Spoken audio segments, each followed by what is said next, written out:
Member for Upper Hunter. Deputy Premier, how is the New South Wales Government encouraging business confidence and a future-fit workforce through its record infrastructure spend? And can the Deputy Premier update the House on any alternative policies? Could you call a Deputy Premier? Thank you, Madam Speaker. Can I thank the member for the Upper Hunter for his question? A member that understands the importance of having strong business confidence in regional New South Wales. It sees investments, it creates jobs. At the same time, the importance of course, government infrastructure spend that creates jobs, Madam Speaker. And off the back of that, of course, it's the legacy. It's a legacy that we're trying to leave, and that is one of opportunity for people to gain skills, training, and of course for the jobs today and the jobs for the future.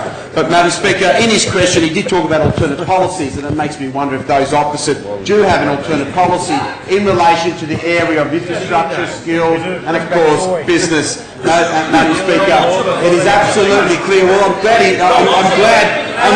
there's been already an interjection by those opposite, because we know, Madam Speaker, we know it's a policy-free zone with those opposite. There's no vision, no action, and no idea. And Madam Speaker, those over there that claim to be part of the country Labor wing of the Labor Party, and their famous core publication called Country Labor Dialogue, can I say it hasn't been updated since May 2014. So here we have Country Labor talking about regional New South Wales, but yet they haven't updated their Country Labor magazine since 2014. It's very difficult for me to hear the Deputy Premier. Member for Rockdale, you're on a call. You'll cease interjecting, please. Yes, member for Port Stephens, just stop the clock, please. It's Standing Order 129, yes. Madam Speaker. The question directly related to infrastructure, and now you've... Thank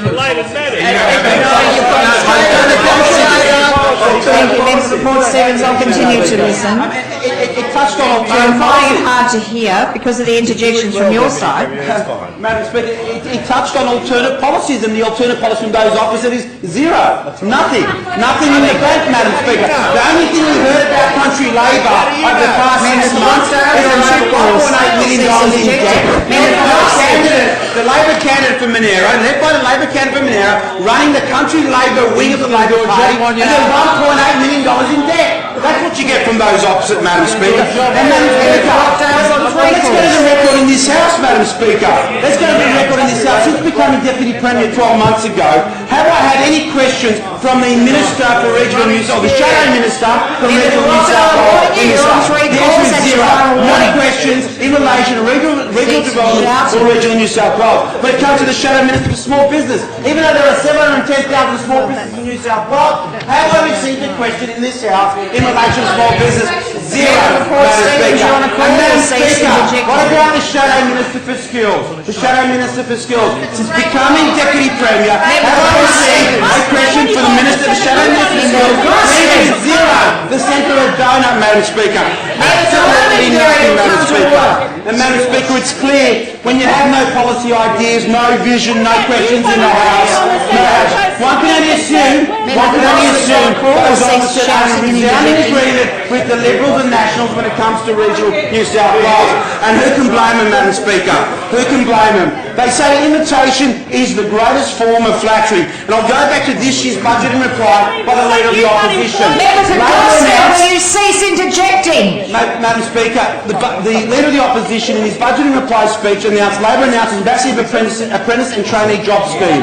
That was on the 22nd of June 2017. It's not a debate. Was that they would promise, they would attach to the infrastructure spend of government a skills legacy sort of program. Just remember that, to do with apprentices, growing trainees, Indigenous Australians and the long-term unemployed. And I thought, what a great idea. And the Leader of the Opposition said that we will use the billions being spent on New South Wales government infrastructure to create jobs instead. And the Shadow Minister for Skills, Prukar, said it could create as many as 9,000 jobs for young people. But Madam Speaker, I then sat back in my chair after listening to the announcement by the Leader of the Opposition, and it was clear... Member for Cessnock on point of order. Madam Speaker, it is 129. Under Rule 128, the Minister has been asked for other related matters, which means he can't be asked about a hypothetical, which means he can only give an answer related to a policy position He's not of talking his about own alternate policies. government. No, you're So very the related confused. matters answer here in response to an excuse he's using at the moment You're very is not confused. acceptable within the standing orders. You're very confused. Resume your seat. Within the standing orders that are part of our side, No point of view. Very confused. Madam Speaker, I want to talk about the alternate policies that those officers talk about. The alternate policies. And what they're embarrassed about, they took the leader of the opposition in this year's budgeting reply speech to talk about and re-announce a policy that we announced 12 months earlier. The Skills Legacy Program of the New South Wales Government, where we're attaching skills outcome, training outcome, job outcomes. Member for Gosford. Member for Upper Hunter. Madam Speaker, I request an extension of time. Yep.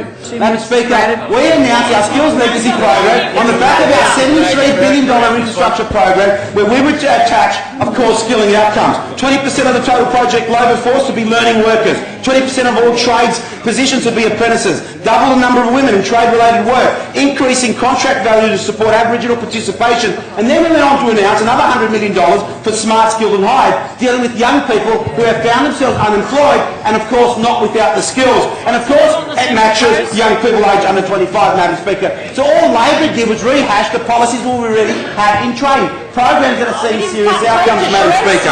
Madam Speaker. But when you go to imitate someone's policy, try and match the policy. And maybe do a little bit better. So we've announced 20% targets. Those officers announced a 15% target. So they're going to take away. We announced off the back of this program, we would see something like 16,500 additional jobs created. They announced almost 9,000 jobs. So the alternative here, Madam Speaker, they've copied our program, copied one of our programs that's seeing a significant investment in the skills outcome and job outcome, Madam Speaker. But they want to slash. They want to slash. So we're slashing 16,500 job outcomes and training outcomes to 9,000, Madam Speaker. And of course, it's a target of 15% rather than 20%. And Madam Speaker, that's in line with what they do in Snowy Hydro. Snowy Hydro, they promised 100% of the proceeds, $4 billion going to regional New South Wales to build infrastructure. Well, I can assure those officers that by the end of this term of government, when regional New South Wales, we would have spent $9.1 billion.